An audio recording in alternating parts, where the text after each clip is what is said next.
ఇంట్లో ఎంతమంది పిల్లలు ఉంటే అంతమంది పిల్లలకి మేము తల్లికి వందనం 15,000 రూపాయలు ఇస్తామని ఎట్లా చెప్తారు? అదే రకంగా ఇంట్లో ఉన్న ప్రతి మహిళకి నెల నెల 1,500 రూపాయలు ఇస్తా ఉంటాం అని చెప్పి ఎట్లా చెప్తారు? మీరు ప్రచారాలు ఇలానే వాడుకున్నారు.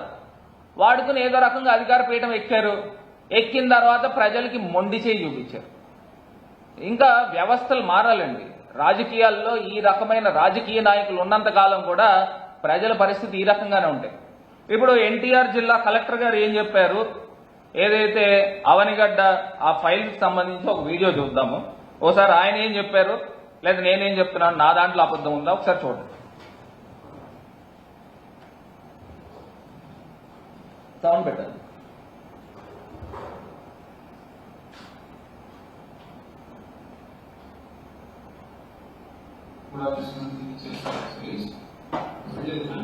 ఎస్పీ గారు అంటే నాకున్న ప్రాథమిక సమాచారం ప్రకారంగా అవన్నీ కూడా అంటే ఒక ఆఫీస్ క్లియర్ చేసే టైంలో వేస్ట్ అయిన ఫైల్స్ అన్ని కూడా తీసుకుని చేశారు.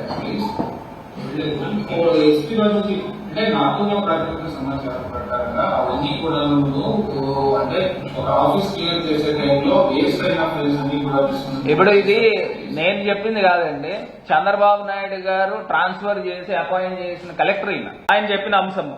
ఈయన పేరు డీకే బాలాజీ గారంట. మరి ఆయన చెప్పిన అంశము ఇది కాకుండా మరి మదనపల్లి గురించి కూడా ఇందాక నేను చెప్పా.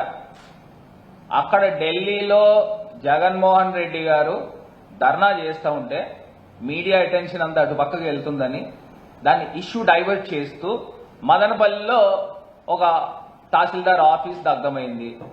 ఆ దగ్ధమైన దాంట్లో సాక్షాత్తు విజయవాడ దగ్గర నుంచి ఇక్కడి నుంచి డీజీపీని, సిఐడి చీఫ్ని వీళ్ళిద్దరినీ కూడా హెలికాప్టర్లో, స్పెషల్ హెలికాప్టర్లో తీసి పంపించారు అక్కడికి.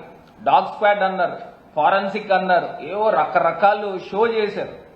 మరి షో చేసిన దానికి అల్టిమేట్ రిపోర్ట్ ఏంటి? మీరు ప్రభుత్వంలో మీరు ఉన్నారు కదా, ఈ ఘటన జరిగి 4 రోజుల పైన అయింది కదా, దీని నివేదిక ఏదండి? దీంట్లో సాక్ష్యాధారాలు ఏవి? అంటే ఇష్యూ డైవర్షన్. అది కూడా అక్కడ కూడా ఏం జరిగిందో ఒక్కసారి అది కూడా చూద్దాం. అక్కడ ఉన్న ఆఫీసర్ ఎవరైతే ఇన్ఛార్జ్ ఆఫీసర్ ఎవరైతే ఉన్నారో ఆమె చెప్పింది కూడా ఒకసారి చూద్దాం. ఇన్ఛార్జ్ తహసీల్దార్, పొన్నూరు తహసీల్దార్ సంబంధించి, గుంటూరు జిల్లా.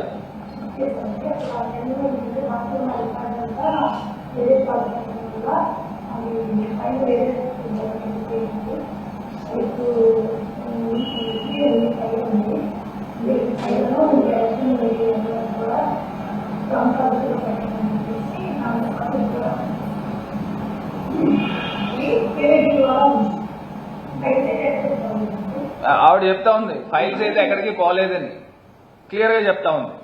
ఆమె పొన్నూరుకు సంబంధించిన ఇన్ఛార్జ్ తహసీల్దార్ ప్రశాంతి.